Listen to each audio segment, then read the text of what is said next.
In 2023, our family got to spend some time in Yosemite National Park, and we came back with a lot of stories. My favorite part was we went up to the top of Yosemite Falls on a day when they had announced a park closure. Like the park was going to close the next day. So everyone was leaving, which impacted the book if you've read the book, right? And when we got to the top, we were the only people there. Now, you go to the top, there could be a few hundred people up there. So this photograph, actually looking down at the Awani Hotel, which is just off my shoulder there, is from the early morning part. You can see the sun kind of kissing Half Dome, part of that hike.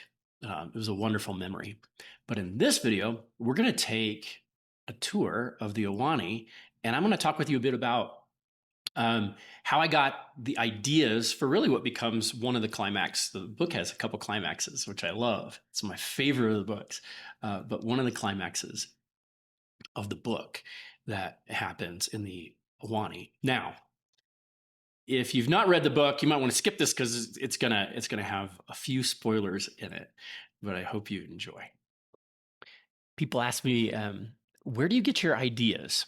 And I think maybe the best answer to that is exploring. I just get really curious about things like historical buildings. When I'm on hikes, I'm always looking for that dark crag in the rocks to go over and explore. And I think some of that comes from just my life growing up. I grew up in a historic home. So this is my parents' place in Ohio. It was built in 1850. It's called Brayburn Farm. That was the name, and I think named after the orchard, Brayburn apples. And it's only been in 4 families, and our family's lived there the longest. I think we're going on close to 50 years living at Brayburn Farm. The house was built in 1850 by a judge and then a senator who lived there growing up, who passed the legislation for Labor Day. But in this house, there are, tons. There's like a secret room in the basement. I've been up in the attic, and there's these huge antennas that they use for ham radio systems. And some of the ideas that come from the books actually come from my house. The first chapter is really based on the attic and some other spaces in my house, because a World War II admiral, Robert McGregor, they were the third. Is that right? Yeah, the third owner, the home from the McGregor family. And he had, like, out here in the trees, he had lines, these like copper lines running out into the trees. And like in this tree, I can't see it, but there are these like dangling copper things that basically functioned as antennas. And then there were other ones that went way out into the yard. But these sycamore trees are like 80 feet tall. And you could probably see why I am in love with trees, because my family's farm is like an arboretum, just absolutely beautiful. But we're not here to talk about my family's house in Ohio. We want to talk about the Awani Hotel. And really, in exploring this virtually is where I came up with a lot of the ideas in the book. It is an absolutely stunning place. So many ways to kind of think through clues and be inspired. I love both the architecture. You can see some of the patterns here that inspired me that are on the ceilings. This is in that great lounge where the kids spend a lot of time. It's one of the cottages. Just a stunning structure. So here's some historic photos. This is really fun to see. It's just an absolutely beautiful place. And during World War II, it was used as a naval hospital, because it would have been, I'm guessing, it's close to San Francisco, at least close enough that they could bring people in there. Yeah, so here's a picture of it as the naval hospital, the beds in the Great Lounge.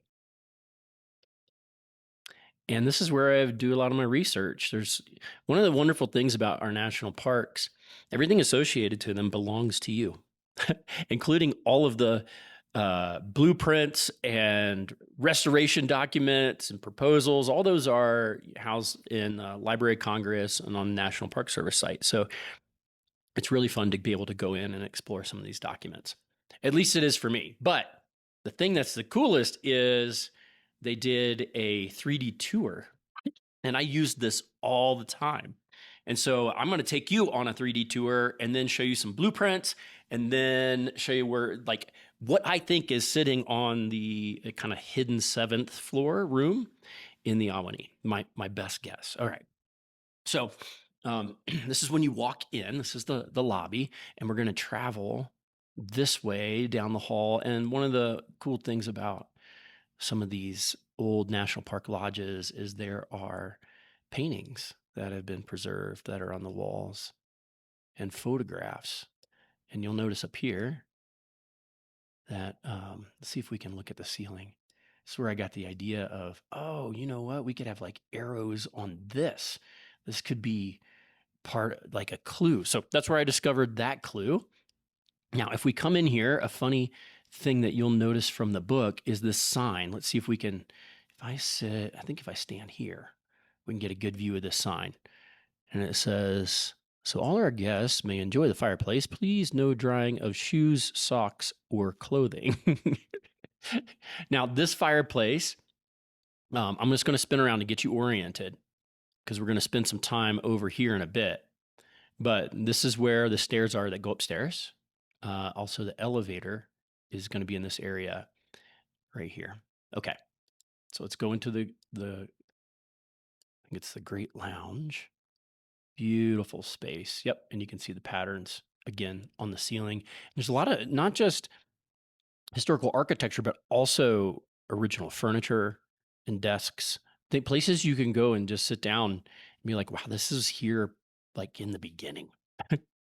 So there are some really cool rooms off of this, and I want to take you back to see the mural room.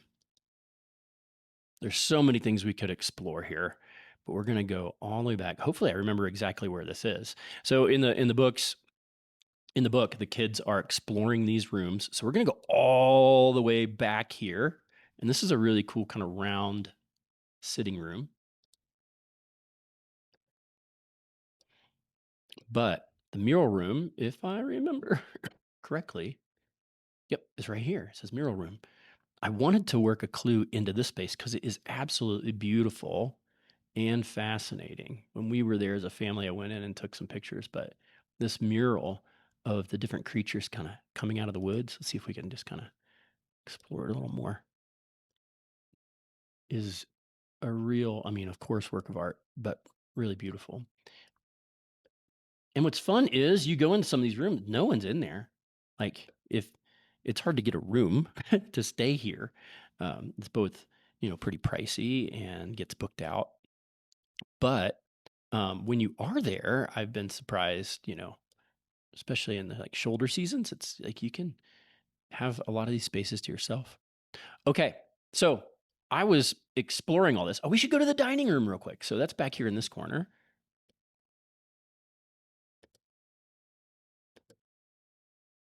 And the entryway to the dining room is right in this area here. Right, actually, right back there. But I want to show you guys what I was discovering. So I was noticing, okay, we've got the elevator here, like, and kind of this dead space here, you know, where the kids are exploring. But as I started looking into architectural drawings, like you get this cool spiral staircase, I just started noticing something, and I'm going to see if I can just zoom in on this guy here, this drawing.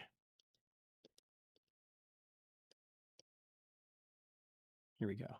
So let's zoom in a little more. Okay. So this is that great lounge area.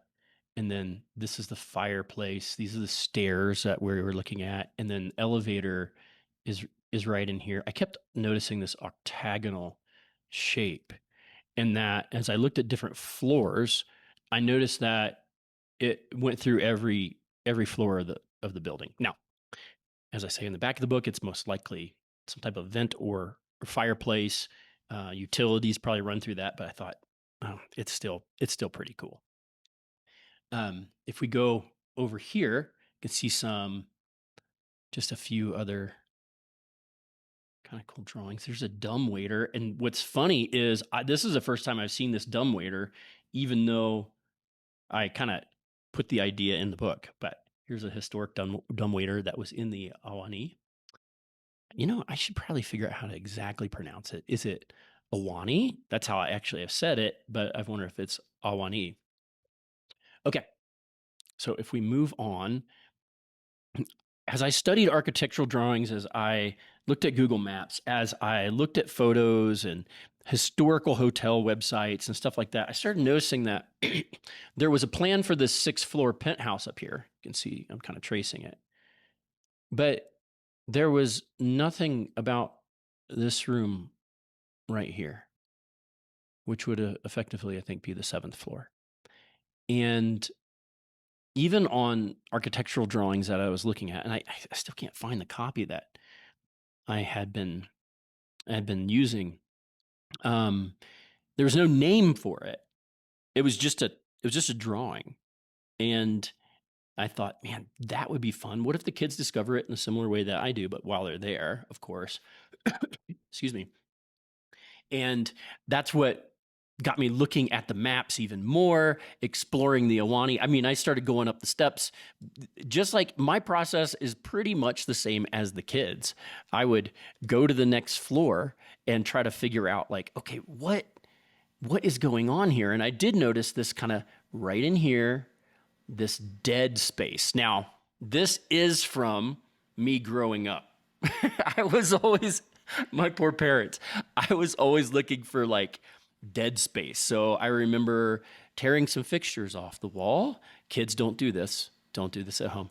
And in the house here, and finding old newspapers that they had stuffed in the wall. I found a hidden room in the basement, and I started tearing into stuff. Like, I was always looking for, okay, is there a gap of space where someone could hide a treasure? I was just like fixated on this. I actually have the video from that, and I should share it sometime because it's pretty funny. I'm like 12 years old in this crawl space. Okay, so let's go back. Let's go back to the hotel. And I started exploring the different floors, and I'm not going to take all the time to do that right now. I'm just going to let you see, like, on Matterport here, and we'll provide the link. You can go to floor 1, you can go to floor 2. I don't know if you can go to kind of the areas that are off of it. So these different rooms, or if you're on floor 2, you can go up into this kind of cool, or I guess that's the entrance. This is floor 1. But yeah, you can explore yourself too. It's really a lot of fun. But that's where I got the idea for what's up top. So let's finish up with what might be what I think is the most likely thing that's at the top of the building. I don't think the elevator is housed. The elevator mechanics are housed in the basement. I think this is an old top-down elevator system that may eventually be replaced, but I found this really cool YouTube video, and we'll put a link here, of this top-down type of system. And this guy explores it. He has to climb to the top of the building. Let's see if we get a little video here. So if you're like me, I find these things absolutely fascinating. So we're going to provide the link to this video by Life Plus so you can explore this old elevator. Thanks for joining me for this historic tour in Yosemite National Park, and I look forward to doing more of these kind of secrets of the park, backstory stories in the future.